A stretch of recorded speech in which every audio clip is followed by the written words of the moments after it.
ವಾಕ್ಯವೇ ಪ್ರಮಾಣ ಅಂತ. ಗುರುವಿನ ವಾಕ್ಯ ಅದು ನಡೆದೇ ತಿರುತ್ತೆ, ಆದರೆ ನಡೀತಕ್ಕಂಥದ್ದು ಆಯಾಯ ಶಿಷ್ಯನ ಕರ್ಮಕ್ಕೆ ಬಿಟ್ಟಿರುವಂಥದ್ದು ಅಂತ.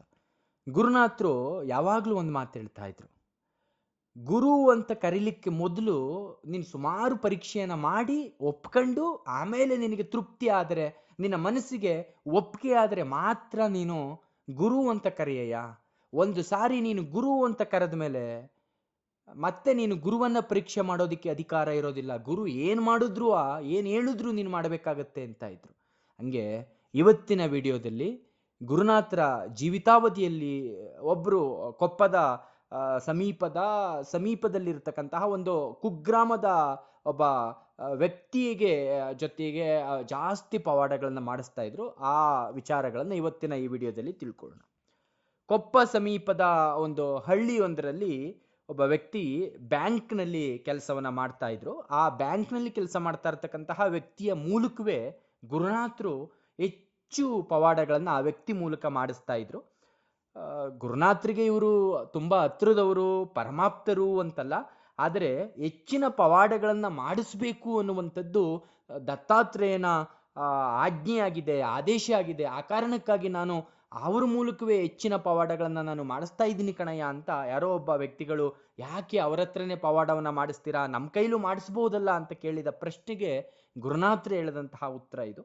ಹಂಗಾಗಿ ಒಂದು ದಿನ ಗುರುನಾಥರು ಆ ವ್ಯಕ್ತಿಗೆ ಫೋನ್ ಮಾಡ್ತಾರೆ. ಫೋನ್ ಮಾಡಿ ಹೇಳ್ತಾರೆ, ಸ್ವಾಮಿ, ಇವತ್ತು ಒಂದು ವಿಶೇಷವಾಗಿರ್ತಕ್ಕಂತಹ ಅನುಭವ ನಿಮಗೆ ನಾನು ಮಾಡಿಸ್ತೇನೆ. ನೀವು ಆಫೀಸ್ಗೆ ಹೋಗ್ಬೇಕಾದ್ರೆ ನಿಮ್ಮ ಕಾರ್ನಲ್ಲಿ 2 ಸೀರೆ, 2 ರೌಕೆ, 2 ಇನ್ನರ್ ವೇರ್ ಅನ್ನ ನೀವು ತಗೊಂಡು ಹೋಗ್ಬೇಕು ಅಂತೇಳಿ ಫೋನ್ನಲ್ಲಿ ಗುರುಗಳು ಹೇಳ್ತಾರೆ ಆ ವ್ಯಕ್ತಿಗೆ. ಆ ವ್ಯಕ್ತಿ ಅದೇ ರೀತಿಯಲ್ಲಿ 2 ಸೀರೆ, 2 ರೌಕೆ, 2 ಹೊಳ ಉಡುಪನ್ನ ತನ್ನ ಕಾರ್ನಲ್ಲಿ ಇಟ್ಕೊಂಡು ಕಚೇರಿಗೆ ಹೋಗಿ ಅಲ್ಲಿಂದ ಬೇರೆ ಕಡೆ ಹಣವನ್ನ ತರಲಿಕ್ಕೆ ತಾಲೂಕು ಕೇಂದ್ರಕ್ಕೆ ಹೋಗಿ ರಿಟರ್ನ್ ಬರುವಂತಹ ಸಂದರ್ಭದಲ್ಲಿ ದಾರಿ ಮಧ್ಯದಲ್ಲಿ ಎರಡೂ ರಸ್ತೆಯ ಆಸುಪಾಸಲ್ಲಿ ಸುಮಾರು ಜನ ಗುಂಪನ್ನ ಕಟ್ಕೊಂಡು ಸೇರಿ ನಿಂತಿರ್ತಾರೆ. ಏನ್ ಜನ ನಿಂತಿದ್ದಾರಲ್ಲ ಅಂತೇಳಿ ಈ ಬ್ಯಾಂಕಿನ ಉದ್ಯೋಗಿ ಹತ್ರಕ್ಕೆ ಹೋಗಿ ನೋಡಿದಾಗ ಅಲ್ಲಿ ಯಾರೋ ಒಬ್ಬ 2 ಮಹಿಳೆಯರು ಸಂಪೂರ್ಣ ವಿವಸ್ತ್ರರಾಗಿ ಲೋಕವನ್ನೇ ಮರೆತು ಯಾವ ಚಿಂತೆ ಇಲ್ದರ ವಿವಸ್ತ್ರವಾಗಿ ಶೇಷ ಶಯನ ರೀತಿಯಲ್ಲಿ ಮಲಗಿರ್ತಾರೆ. ಅವರನ್ನ ನೋಡ್ಲಿಕ್ಕೆ ಜನ ಜಮಾಯಿಸಿ ಸೇರಿರ್ತಾರೆ. ಅದನ್ನ ನೋಡಿದಂತಹ ಆ ಬ್ಯಾಂಕಿನ ಉದ್ಯೋಗಿ, ಗುರುನಾಥರು ಸಿರಿಯನ್ನ ತಕೊಂಡು ಇಟ್ಕೊಳ್ಳೋಕೆ ಹೇಳಿದ್ದು ಇವರಿಗೆ ಕೊಡ್ಲಿಕ್ಕೆ ಅಂತೇಳಿ ಯೋಚನೆ ಮಾಡಿದಂತಹ ಆ ಗುರುಬಂಧು ತಮ್ಮ ಬಳಿ ಇದ್ದಂತಹ 2 ಸೀರೆ, 2 ಸೀರೆಯನ್ನ ಆ ಸ್ತ್ರೀಗೆ ಕೊಡ್ಲಿಕ್ಕೆ ಬಂದಾಗ, ಒಬ್ಬ ಸ್ತ್ರೀಗೆ ಕೊಡ್ಲಿಕ್ಕೆ ಬಂದಾಗ ಆ ಸ್ತ್ರೀ ಹೇಳ್ತಾರೆ, ಈ ಬಣ್ಣ ನನ್ನದಲ್ಲ, ಅವಳದ್ದು, ಅವಳಿಗೆ ಆ ಬಣ್ಣವನ್ನ ಕೊಡಿ, ಈ ಕೈಲಿರ್ತಕ್ಕಂತಹ ಈ ಬಣ್ಣದ ಸೀರೆಯನ್ನ ನನಗೆ ಕೊಡಿ ಅಂತ ಆ ಸ್ತ್ರೀ ಮಲಗಿರ್ತಕ್ಕಂತಹ ಸ್ತ್ರೀಯೇ ಆ ಸೀರೆಯನ್ನ ತಕೊಂಡು ಸ್ವೀಕರಿಸಿ ಆಮೇಲೆ ತನ್ನ ಕೈಯನ್ನ ಮೇಲೆತ್ತಿ, ಈ ದಿನ ನಮಗೆ ಗುರುಪ್ರಸಾದ ಆಯ್ತು ಅಂತೇಳಿ 3 ಬಾರಿ ಆ ಸ್ತ್ರೀ ಗುರುಪ್ರಸಾದ ಆಯ್ತು ಅಂತ ಹೇಳ್ತಾರಂತೆ. ಇನ್ನೊಬ್ಬ ಸ್ತ್ರೀಯು ಕೂಡ ಅದೇ ರೀತಿಯಲ್ಲಿ ಗುರುಪ್ರಸಾದ ಆಯ್ತು ಅಂತ ಹೇಳ್ತಾರಂತೆ. ಅದಾದ್ಮೇಲೆ ಆ ವ್ಯಕ್ತಿ ಅಲ್ಲಿಂದ ಹೊರಟು, ಅಯ್ಯೋ ರೌಕಿಯನ್ನು ಕೊಡ್ಬೇಕಾಗಿತ್ತಲ್ಲ, ಮರ್ತು ಬಿಟ್ನಲ್ಲ ಅಂತೇಳಿ ಮತ್ತೆ ಗಾಡಿಯನ್ನ ರಿವರ್ಸ್ ತಕೊಂಡು ಆ ಸ್ಥಳಕ್ಕೆ ಬಂದು ನೋಡಿದಾಗ ಅಲ್ಲಿ ಯಾವ ಸ್ತ್ರೀಯೂ ಇರ್ಲಿಲ್ವಂತೆ, ಯಾವ ಜನವೂ ಕೂಡ ಇರ್ಲಿಲ್ವಂತೆ. ಎಲ್ಲರೂ ಕೂಡ ಅದೃಶ್ಯರಾಗಿ ಬಿಟ್ಟಿದ್ರಂತೆ. ಬಹುಶಃ ಆ ವ್ಯಕ್ತಿ ಇದೇನು ಘಟನೆಯೋ, ಇದೇನು ಕನಸೋ ನನಸು ಅನ್ನುವಂತಹ ರೀತಿಯಲ್ಲಿ ಆ ವ್ಯಕ್ತಿಗೆ ಆ ಘಟನೆ ಆಯ್ತಂತೆ.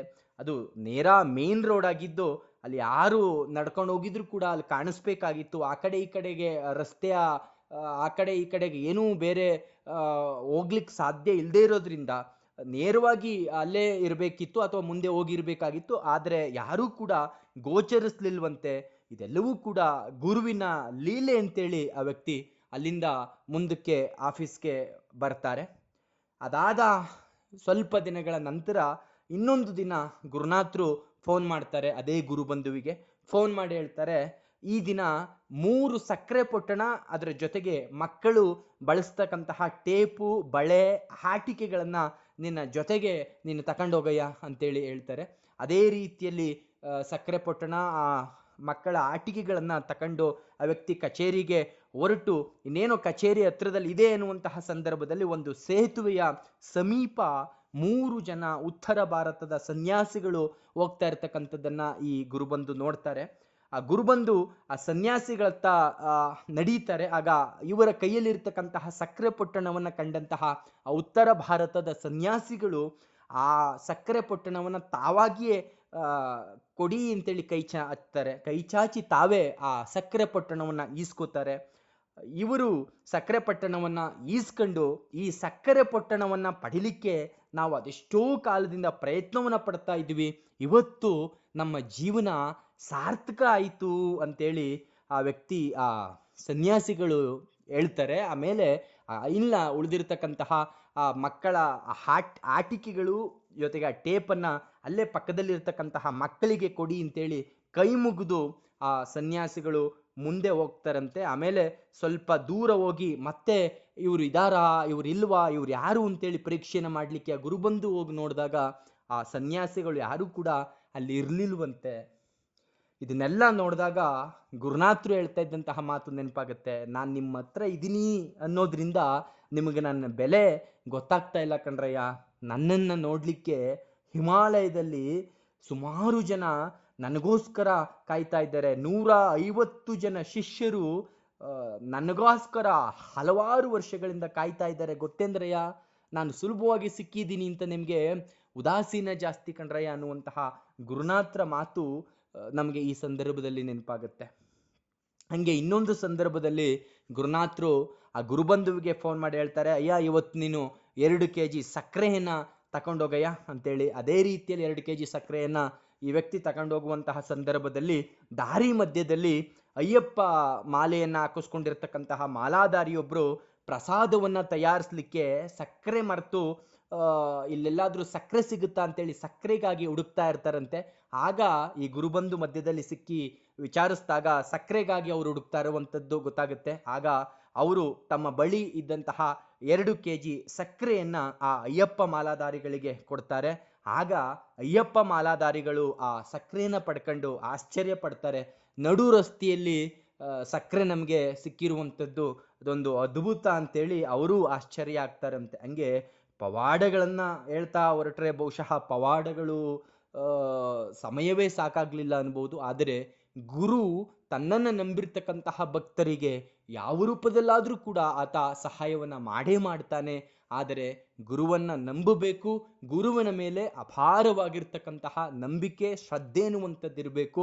ನಂಬಿಕೆ ಜೊತೆಗೆ ಶ್ರದ್ಧೆ ಇವೆರಡು ಇದ್ರೆ ಅಸಾಧ್ಯವಾದದ್ದು ಕೂಡ ಸಾಧ್ಯ ಆಗುತ್ತೆ ಅಂತ ಹೇಳ್ತಾ ಇವತ್ತಿನ ವಿಡಿಯೋನ ಇಲ್ಲಿಗೆ ನಿಲ್ಲಿಸ್ತಾ ಇದ್ದೇನೆ.